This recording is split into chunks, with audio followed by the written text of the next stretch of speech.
तो अपन बात कर लेते हैं एप्लीकेशन। अब तो अपन को आधी तो बात कर चुके थे, स्टेबिलिटी ऑफ कॉम्प्लेक्स पे करता है। दूसरा कोऑर्डिनेशन नंबर 6 है, 6 स्टेप में फाउंड होगा।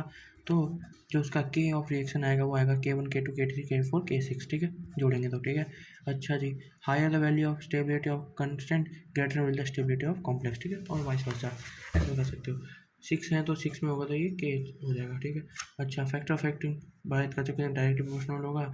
नेचर ऑफ लिगेंड की बात कर चुके हैं अपन, weak field ligand, strong field ligand बात कर चुके हैं इसके अपन, ज़्यादा टाइम वेस्ट करने का मतलब तो है नहीं, ठीक है। एक और बात, किलेटिंग लिगेंड ज़्यादा प्रोवाइड करेगा stability as compared to non chelating ligand, ये भी बात कर चुके हैं अपन। और ये तो बात चल ही रही है अपनी इधर से। NH3OCl-6 है, ठीक है। इसमें जो देखा जाएगा if all the ligands are chelating तो स्टेबिलिटी क्या हो जाएगा, नंबर ऑफ रिंग फॉर्म, जितने ज़्यादा रिंग फॉर्म करेंगे उतना ज़्यादा स्टेबिलिटी। इसमें 5 रिंग फॉर्म होती है जबकि इसमें 3 रिंग फॉर्म होती है, ठीक है। अच्छा जी, ओके। कलर कॉम्प्लेक्स, ठीक है, कलर कॉम्प्लेक्स DD ट्रांजिशन। तो during the formation complex splitting of d orbital take place, सही बात है।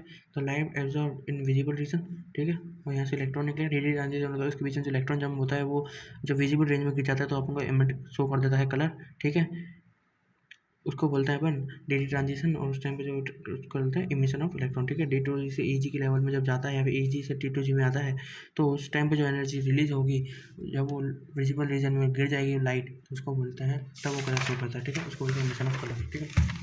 तो वही बात है, अपने अपोजिट जैसे अगर उसने R ऑब्जर्व किया तो ग्रीन दिखाएगा, ब्लू ऑब्जर्व किया तो ऑरेंज दिखाएगा, वाइट ऑब्जर्व किया तो येलो दिखाएगा, ठीक है। कलर साइकिल बोलते हैं इसको। V है तो येलो दिखाएगा, O है तो ब्लू दिखाएगा, उल्टा होता है, B हो जाएगा और दिखाएगा, ठीक है। एब्जॉर्व किया तो एमिट कुछ और करेगा, अगर उसने O ऑब्जर्व किया है तो B मतलब ब्लू एमिट करेगा वो, और अगर उसने वायलेट एमिट किया है वो एब्जॉर्व किया तो वो येलो एमिट करेगा, ठीक है। तो ये हो जाएगा ऑब्जर्वेशन 1 हो जाएगा। तो during the transition the spin electron will change and this transition called spin forbidden, ठीक है। तो जब ऐसा होता है तो स्पिन चेंज हो जाती है, ठीक है। Colour due to charge transfer LMCT बोलते हैं, लिगेंड टू मेटल ट्रांसफर होता है, उस टाइम पे जो इलेक्ट्रॉन निकलेगा, ठीक है, पर्पल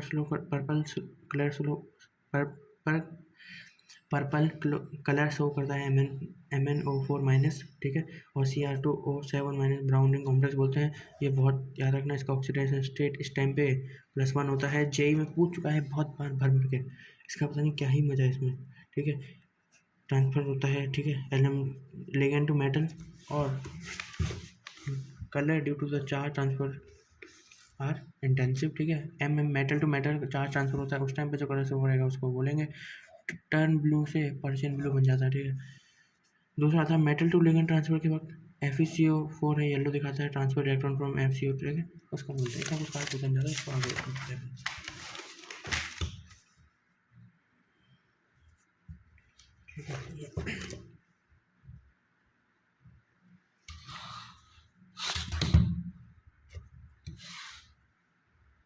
अच्छा जी, delta E is equal to delta SC upon delta observer, और डेल्टा E की वैल्यू बताइए अपन को इनकी, और ये ठीक है, ऐसे भी कर सकते हैं। ये कितने में अपन बात करते हैं एरिंग विल्सन सीरीज, ठीक है। ये क्या कहता है, stability of +2 complex of 3D series. तो सबसे ज़्यादा Zn+2, फिर Cu+2, फिर Ni+2, फिर CO+, फिर Fe+2 और फिर Mn+2। तो most stable +2 compound are found by Cu+2 independent of nature of ligand, ठीक है, इंडिपेंडेंट होता है लिगेंड के नेचर पे। जहाँ पे भी Cu+2 दिखा, जेई जीत गया भाई, जीत चुका है ये, ठीक है, जीत चुका है। चाहे स्ट्रॉन्ग लगा लो वीक लगा लो, जैसे यहाँ स्ट्रॉन्ग फील्ड लिगेंड है, यहाँ वीक फील्ड लिगेंड है, ठीक है।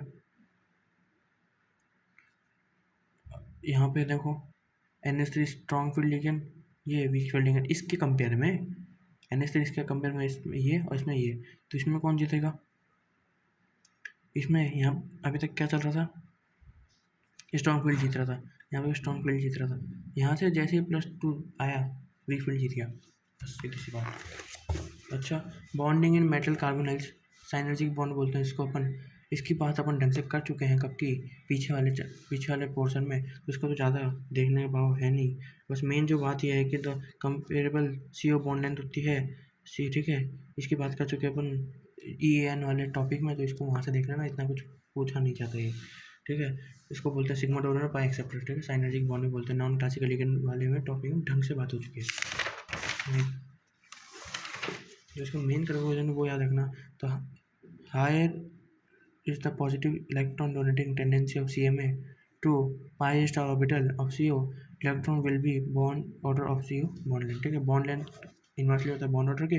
तो donor ability of metal is directly towards negative charge of centimetre atom inversely to positive charge of central charge. ठीक है, अच्छा जी, stretching frequency inversely proportional upon bond length.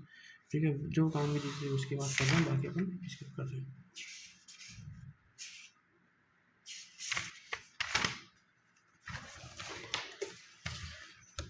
अब बात करते हैं आइसोमेरिज्म। आइसोमेरिज्म स्ट्रक्चर और स्टीरियो में जियोमेट्रिकल और ऑप्टिकल। स्टीरियो आयनाइजेशन, पहले बात करते हैं आयनाइजेशन। आयनाइजेशन एनर्जी कहता है when the counter ion in a coordination compound itself potential ligand and can displace ligand which can become the counter ion।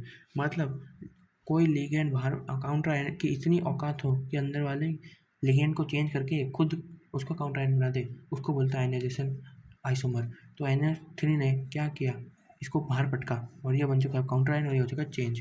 तो अब देखो जैसे इनमें क्या ये सील एक दूसरे को बदल सकते हैं? नहीं, क्या हुआ, ये Cl अंदर घुस गया और इस NO2 को बाहर पटक दिया। ठीक है, ये हो चुका है, इसको बोलता है आयनाइजेशन। ठीक है, अच्छा दूसरा आता है hydrated isomer. In this type, ये तो हाइड्रेटेड से यानी H2 का नाम आ चुका है एक तरह से। Hydrated type of isomer differ in number of water molecule inside and outside the coordinate sphere solvate. ठीक है, इसमें तो बहुत आसान सा है कि कितने H2 अंदर बाहर कर। देखो जैसे ये है, इसमें 6 थे, इसमें 5 हो गए, एक बाहर आ गया, इसमें 4 हो गए, इसमें एक बाहर आ गया। ठीक है, ऐसे सिस्टम है। इसको बोलता है हाइड्रेटेड। हाइड्रेटेड तो सीधा H2 से याद आ जाएगा। ठीक है, वो तो दिक्कत नहीं आनी चाहिए। बाकी आयनाइजेशन का पता है, काउंटर आयन एक्सचेंज। ठीक है, लिंकेज की बात करते हैं अब। Linkage, the isomer differ in linkage of atom which are bounded with 2 centimetre atom. This type generally shown by complex where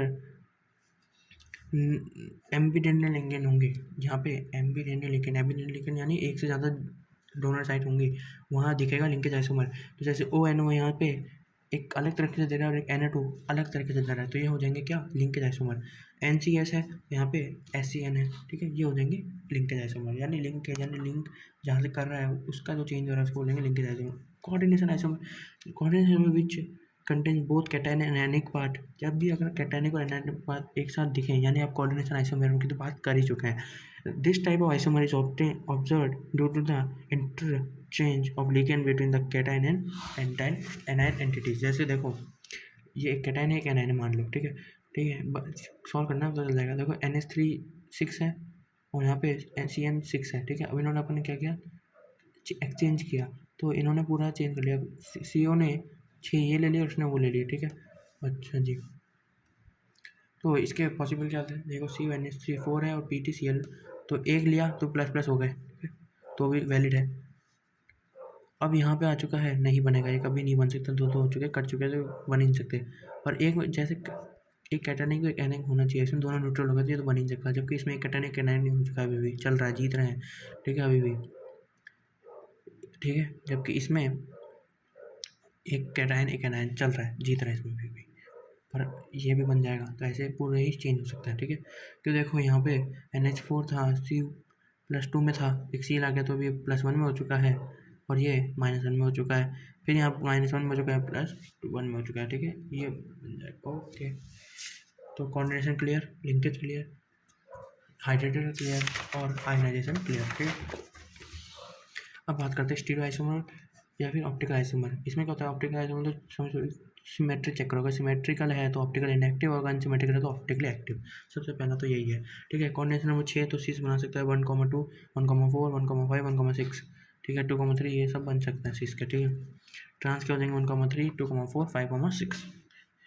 तो ABC को अपन मोनोडिंटेंट, ए को अपन सिमेट्रिकल बाइडेंटेंट और AB को अपन अनसिमेट्रिकल बाइडेंटेंट से शो करेंगे। ठीक है, और ये एग्जाम्पल होगा। ठीक है, जैसे पहला MA6 A5 B5, इसका तो एक ट्रिक होती है कि आप A जितने पेयर बनेंगे उतना हो जाएगा। ठीक है, तो show GI at least 2 group should be different. तो इनमें तो कभी शो नहीं कर सकता, इनके अलावा कुछ ऑपोजिशन के साथ नहीं, तो 0 आ जाएंगे। ठीक है, अब जैसे A4 B2 है, 1 2 3 4 ये बनाया मैंने।